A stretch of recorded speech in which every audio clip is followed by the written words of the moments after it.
నువ్వు ఈ సినిమాలో సాంగ్ పాడావు కదా, అవును, ఆ ఐడియా ఎవరిది? నాదే.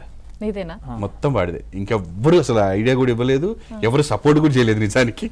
వన్స్ విన్న తర్వాత ఫస్ట్ చెప్పు, నువ్వే చెప్పు.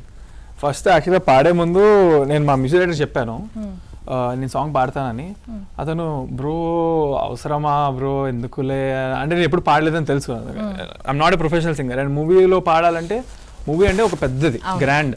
సో అందులో పాడడం అంటే it's not an easy thing or small thing. It's very important for whole film. Every song సినిమాలు అనేది ఒక ఆల్బమ్ కదా. అండ్ మా మ్యూజిక్ డైరెక్టర్ కూడా టాలీవుడ్ డెబ్యూ ఇది. సో అతనికి చాలా సీరియస్ అనమాట.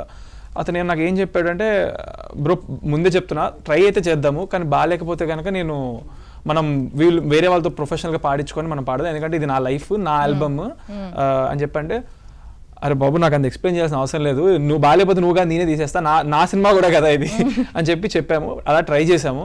ట్రై చేసిన తర్వాత ఫుల్ ఆన్ అసలు నువ్వే పాడాలి, ఇంకెవరు పాడకూడదని అనే దగ్గరికి వచ్చారనమాట. నేను కూడా ఏమీ కాన్ఫిడెంట్ లేకుండా just I wanted to try. ఒకసారి ఎప్పుడో ట్రోల్ చేశాను నేను ఒక లిఫ్ట్ లో పాడిన దానికి. సో వాళ్ళు ఎలా చూసారా? సో నా వాయిస్ అంటే చాలా ఇష్టం, ఎందుకంటే చాలా మంది నాకు ఇష్టమైన వాళ్ళు నీ వాయిస్ బాగుంటుందని చెప్పారు.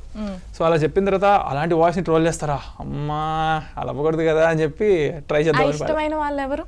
ఫ్రెండ్సేనా? పర్టికులర్ పేర్లు ఏం చెప్పరా? ఇష్టమైన వాళ్ళ పేర్లు అందుకులే. వాళ్ళు నాకు మావాడంటే ఎంతో ఇష్టంగా నేను ఎప్పుడు చెప్పలే.